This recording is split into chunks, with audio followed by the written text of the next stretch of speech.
Hi hello welcome to சித்து நாட்டி video. டேரெக்டாக story டைமுக்குள்ளே போயிடலாம். பெரிய மூக்கி எட்டனாவை எடுத்து கோணவாயன்ட்ட கொடுத்து வாழைக்காய் வாங்கிட்டு வர சொல்ல கோணவாயன் எட்டனாவை எடுத்துக்கிட்டு கடைக்கு போகிறான். கடைக்காரன் இப்போ தான் புதுசாக கல்யாணம் பண்ணியிருக்கான். கடைக்காரன் சாமான் வாங்குறதுக்காக பட்டணத்துக்கு போக புதுசாக கல்யாணம் பண்ணியிருக்கிற பொண்டாட்டி தான் கடையில் வச்சு விட்டுட்டு போயிருக்கிறான். அந்த புதுசாக கல்யாணம் ஆன பொண்டாட்டியவே பார்த்துக்கிட்டு நிற்கிறான் பக்கத்தில் கட்டையன். கட்டையனை பற்றி அவளுக்கும் தெரியாது, அவளை பற்றி கட்டையனுக்கும் தெரியாது. கோணவாயன் கட்டையனை பார்த்த உடனே பதறிக்கிட்டே போகிறான். பயத்தை நெஞ்சில் மறைச்சிக்கிட்டு கையில் இருந்த காசை முறுக்கிக்கிட்டே போகிறான் கோணவாயன். கோணவாயன் தூரமாக வரதை பார்த்த கட்டையன் இவனை இன்னைக்கு வெளுத்து விட்டுருணுண்டா அப்படின்னு அவன் கூட்டாளிங்க கிட்டலாம் சொல்லிக்கிட்டு இருக்கிறான். கிட்ட நெருங்கி வர கோணவாயனுக்கு பயமும் அதிகரிக்குது. அந்த பயத்திலேயே கோணவாயன் எட்டனாவை காமிச்சு வா எட்ட வா வா வா வா எட்ட வா எட்ட வா எட்டங்கிறான். யாரடா எட்டனாவுக்கு கூப்பிட்றன்னு கடைக்காரிக்கு கோவம் வந்து அவ எடுத்து அடிக்க இதுதான் சாக்குன்னு கட்டையன் பூந்து கோணவாயனை அவளையாடா வான்னு கூப்பிட்ற எட்டனாவுக்கு கோணவாயனை அப்படின்னு இவன் சேர்த்து அடின்னு அடித்து தள்ளிட்டான். கடைக்கு அனுப்பிச்சவன் இன்னுமா வீடு திரும்பலன்னு பெரிய மூக்கி வீட்டை விட்டு வெளியே வந்து வெசுக்குன்னு நடந்து வரான்.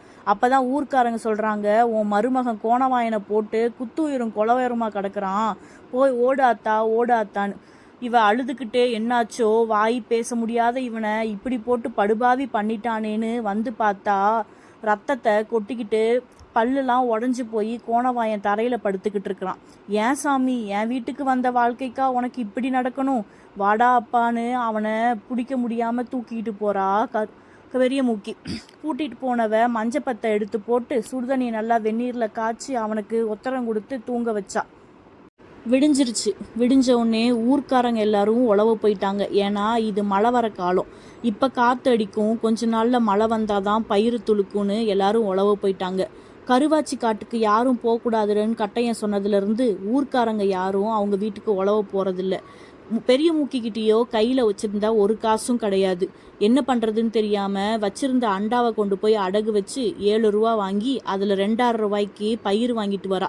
அப்போ தானே காட்டில் போட முடியும்னு விதைப்பயிரை வாங்கிட்டு வந்தா. 2,5 ரூபா போக மீதி 5 ரூபா வச்சு யாரை உழவ கூப்பிட்றதுன்னு யோசிச்சுக்கிட்டே போகிறா பெரிய மூக்கி. அப்போ தான் பெரிய மூக்கிக்கு ஞாபகம் வந்துச்சு, கேப்பங்களியனை கூப்பிடலான்னு. கேப்பங்களியன்றவன் யாரும் கிடையாது. அந்த ஊரில் வாய் பேசவும் முடியாது, அவனுக்கு காதும் கேட்காது. அவனை பற்றி சங்கடப்படுறதுக்குன்னு அந்த ஊரில் ஒருத்தரும் கிடையாது. ஏன்னா அவங்க அப்பா அம்மா இறந்து போயிட்டாங்க. இவனுக்குன்னு இருக்கிறது 2 மாடு 2 ஆடு.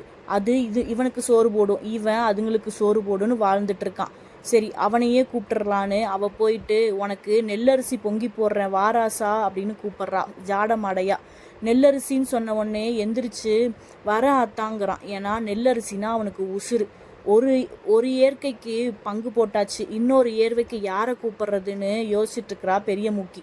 அப்போ தான் பெரிய மூக்கிக்கு ஞாபகம் வந்துச்சு, முக்குருணி வீட்டுக்கு ஆடி விருந்தாடி வந்திருந்தான் அவன் மருமகன் சவட்டையனை கூப்பிட்டா வந்துருவான். அவன்தான் பின்னதேவம்பட்டி பொறுப்பு. பின்னதேவம்பட்டி பொறுப்புனா சும்மா இல்லை, இவ ஒரு வகையில் அவனுக்கு அக்கா முறை வேணும். சரி, போய் கூப்பிட்டு தான் பார்ப்போம். ஆனால் அவனுக்கு சாராயனா தான் உசுறு. இவ வச்சிருந்த காசில் ஓரண்ணாவை எடுத்து சாராயத்தை வாங்கி அவன் கையில் கொடுத்து அவனையும் உழவ கூப்பிட்டுட்டான். விடிஞ்சிருச்சு. விடிஞ்ச உடனே 2 ஏரும் உழவு வந்துருச்சு. 2 ஏரும் உழவுந்துட்டு இருக்க கருவாச்சி கஞ்சி காய்ச்சி மதியம் கொண்டு வந்தான். அதை யாரோ மோப்பம் பிடிச்சி கட்டையன்ட்ட சொல்லி, ஏலே உன் பொண்டாட்டி வீட்டில் உழவு நடக்குதுடா அப்படின்னு சொல்ல கட்டையன் அவன் கூட்டாளிங்களோட வந்து நிறுத்துங்கடா ஏற, போதுண்டா நீங்கள் ஏறு ஓட்டுனதுன்னு கட்டையன் குரல் கேட்க திடுக்கிட்டு எந்திரிச்சு பார்த்தா பெரிய மூக்கியும் கருவாச்சியும். என்னடா கூத்தா போச்சு, இது எங்கேயோ கேட்ட குரல் மாதிரி இருக்கேன்னு பெரிய மூக்கி திரும்பி பார்க்க அவனே தான். கட்டையனும் அவன் கூட்டாளிங்களும் வந்து ஏறு ஓட்டக்கூடாதுன்னு நிற்கிறானுங்க. பயத்தில் இங்கேருந்த 3 ஆம்பளைங்களும் வெறுத்து போய் நிற்கிறானுங்க. இது என்னடா புது வம்பா போச்சு, இவ வீட்டுக்கு ஏறு ஓட்ட வந்ததுக்கு இவன் என்னடா ஆளுங்களோட வந்து நிற்கிறான்னு பார்த்து அவனும் பேச்சுக்கு பேச்சு பேச கை கலப்பாயி துரத்தி விட்டுட்டானுங்க. கட்டையன் அடித்த அடியில் ஏரோட்ட வந்தவனுங்களும் ஓடி போயிட்டானுங்க.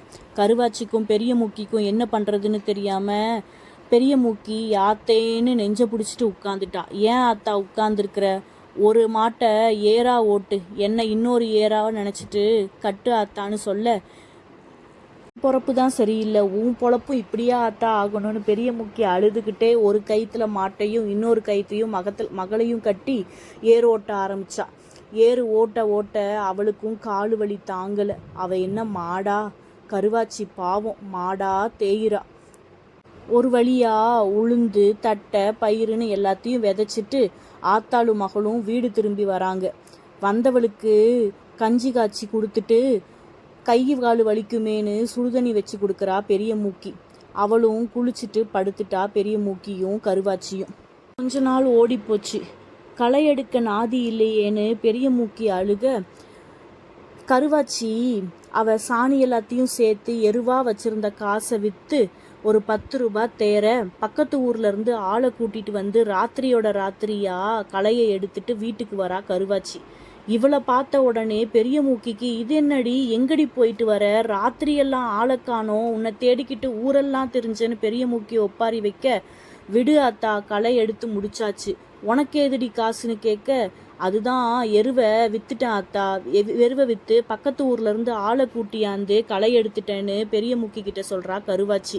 நீ எப்படி பொழைப்பியோன்னு தெரியாம தாண்டி நான் முக்கிக்கிட்டு இருந்தேன், ஆனா இந்த ஊர்ல நீ பொழைச்சிருவடி அம்மா, நீ பொழைச்சிருவடி அம்மான்னு பெரிய மூக்கி அழுதுகிட்டே இருந்தா.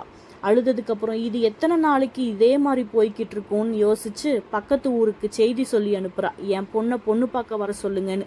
அப்பதான் மாப்பிள்ளையோட பக்கத்து ஊர்ல இருந்து வராங்க. கருவாச்சிய தலை சீவி விட்டு பவுடர் அடிக்க வச்சு பொட்டை வச்சு தலைய சீவி பூ வச்சு உட்கார வச்சிருக்கா. இது என்ன ஆத்தா என்னைக்கும் இல்லாம இன்னைக்கு புதுசா புடவை கட்ட சொல்றா, அதுவும் புது புடவையா இல்ல கட்ட சொல்றா, இவ போக்கு சரியில்லையே, இது எங்க போய் முடிய போகுதுன்னு தெரியலையேன்னு கருவாச்சி புலம்பிக்கிட்டே உட்கார்ந்துட்டு இருக்கா. வெளியூர்ல இருந்து ஒரு 4 ஆம்பளைங்க 3 பொம்பளைங்கன்னு வராங்க. புதுசா இருக்கே, நம்ம வீட்டுக்கு வர ஆட்கள் இல்லையே இவங்க யாருன்னு யோசிச்சுக்கிட்டே கருவாச்சி நிக்கிறா. அவ கடையிலிருந்து வாங்கிட்டு வந்த தின்பண்டத்தை அதிரசமும் முச்சரையும் கொட்டி ஒரே தட்டில் கொட்டி, போடி இதை கொண்டு போய் வந்தவங்களுக்கு கொடுன்னு பெரிய மூக்கி கருவாச்சியை விரட்டி விடுறா. இது என்னடா ஆத்தா புதுசா இருக்கு அப்படின்னு சொல்லிட்டு கருவாச்சி போய் இதை எல்லாத்தையும் கொடுக்க, அவளை மேல இருந்து கீழே வரைக்கும் ஒன்று விடாம பாக்குறாளுங்க பொம்பளைங்க. ஒருத்தி வந்து கருவாச்சி முதுகு பின்னாடி நின்று பூ வைக்கிறன்ற சாக்கில் அவ முடிய இழுக்க, இது ஒரிஜினல் முடிதான், இது டூப்ளிகேட் முடி இல்லைன்னு அண்ணன்ட்ட ஜாடமாடையா சொல்றா. அப்பையும் கருவாச்சிக்கு புரியல. பூவை வச்சு விட்டவ கழுத்துல இருந்த தாலியை அப்பதான் பாக்குறா. போய் அண்ணே அண்ணே அவ கழுத்துல தாலி இருக்கு அண்ணே. அது எனக்கு தெரிஞ்ச கதை தானே, எனக்கு மட்டும் என்ன இது முதல் கல்யாணமா, நான் பார்த்துக்கிறேன் ஆத்தான்னு சொல்லும் போது தான் கருவாச்சிக்கு புரிஞ்சுது.